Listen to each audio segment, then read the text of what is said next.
Adulting, for me, I see it as in different spheres and seasons of life. And I think my first experience, well, that I can remember was when I got a job. And gosh, you guys have made me laugh so much. So, I got a great job with an international organization. And I'd graduated, I think, same year, the year before, actually same year. And I didn't want to stop asking Dad for fare. I wasn't ready to leave the nest. So I went and asked him, I would ask him, Dad, give me fare. I mean, I just loved, I don't know that it was the routine, I'm pretty conservative, of knocking that door. Dad, give me fare, It just had become so much a part of me. And one day he asked me, why do you ask me for fare and you have a job? I told him, ai, daddy, hata gari isimamangi mara moja. And so, that week, as usual, I was given 200 bob. I was given 200 bob fare. It was more than enough, actually, now I can admit. Then, after maybe 2 weeks like this, it became 150. I didn't notice the difference. It didn't make much difference. After all, I had extra, right?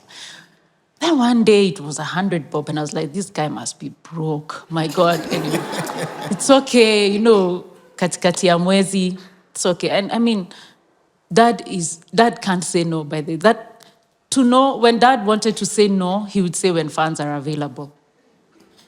If he wanted to know it was a yes, he would say, I'll think about it. So it was never yes or no. It was when funds are available, I knew forget about it. That's a no.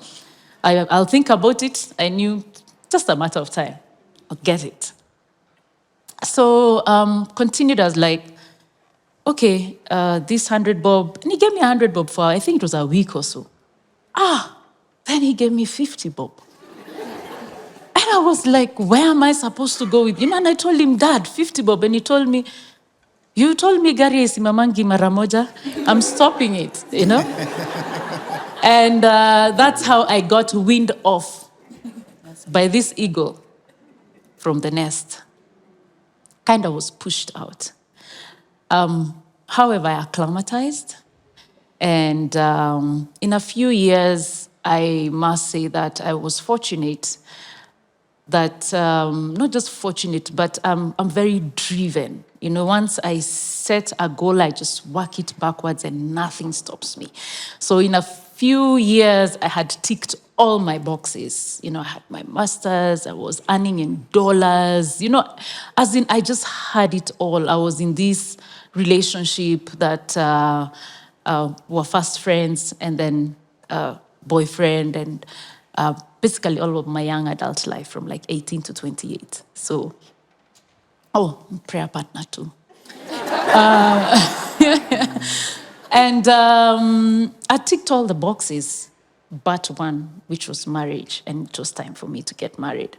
Instead of getting married, we broke up. Now, this church girl, very entitled church girl, blamed God. And I told God, you've wasted my time. Really wasted I'm 20.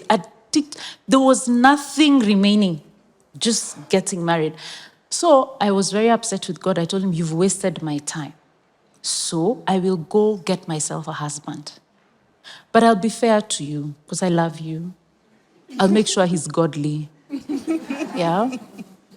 And so I, who had been very much, as Anita says, a very loving family, pretty democratic, one would wonder, how are we so free and so... I would observe some things my dad would do, and I knew, because I'm in an estate, all of you kids, you go to each other's homes, you can see, how homes are run. But my dad would, he would come to the house, and we are many, so we feel, the sofa sets are how many? I think they sit only 5, yeah? 2-seater, 3-seater, even 2-seater was introduced just the other day. So there was no space for him to sit, and you're thinking, okay, you want to make space for him, and he says, no, just sit, and he'll sit on the carpet, So That's where part of the problem is, because now when you come and you say there's a seat for a man in a house, we wonder why. Why is there a seat for him? Why is this special, And dad, he liked, he makes the best pancakes. All of us were probably taught how to make rice by him. He doesn't like ugali, so, we didn't have this. Man, you don't even want to know when I learned how to make ugali, my God. Because that was, for him, rice, was his thing, and he loved to do it himself. So we saw him in the kitchen. Boiled eggs. And boiled eggs, And he loved to serve himself, So, and then we had the right to veto, like if he and mom came up with something and we disapproved, of course there were boundaries, but we would sit and if we made sense, by the way, we won,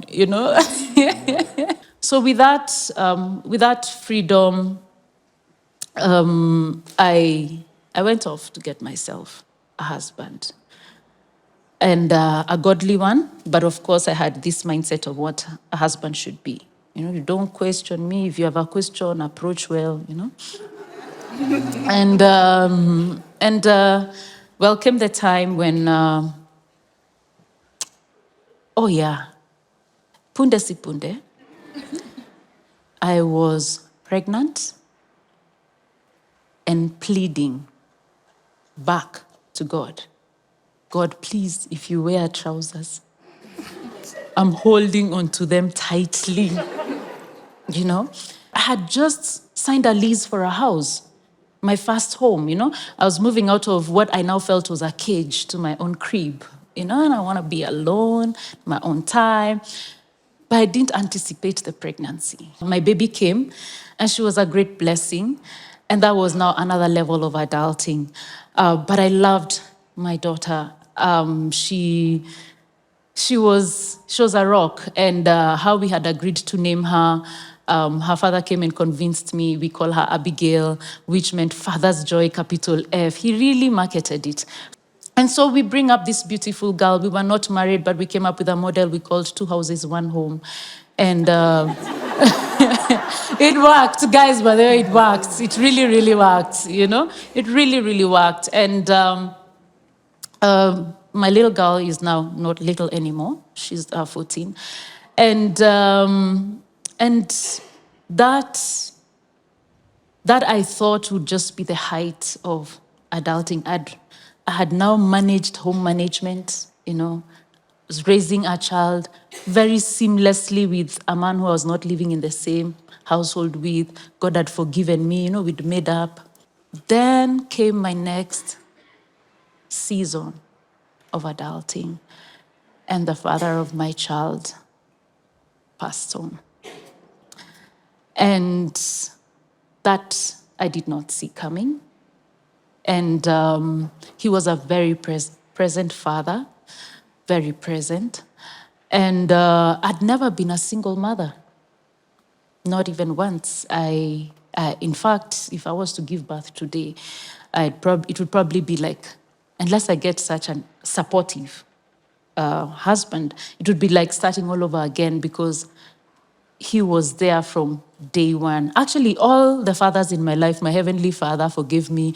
My biological father was always asking me, do you have money in your account? And the father of my child already had my bank account. So it's very interesting that 7 years ago, exactly today, he was on this stage and mentioned that Abigail was his healing balm.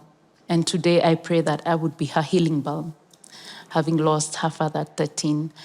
And that she'll always remember that fountain of joy was mine, and that I pray that I will be a fountain of joy to her. Interestingly, her confirmation was last year, and finally, she chose the name Joy.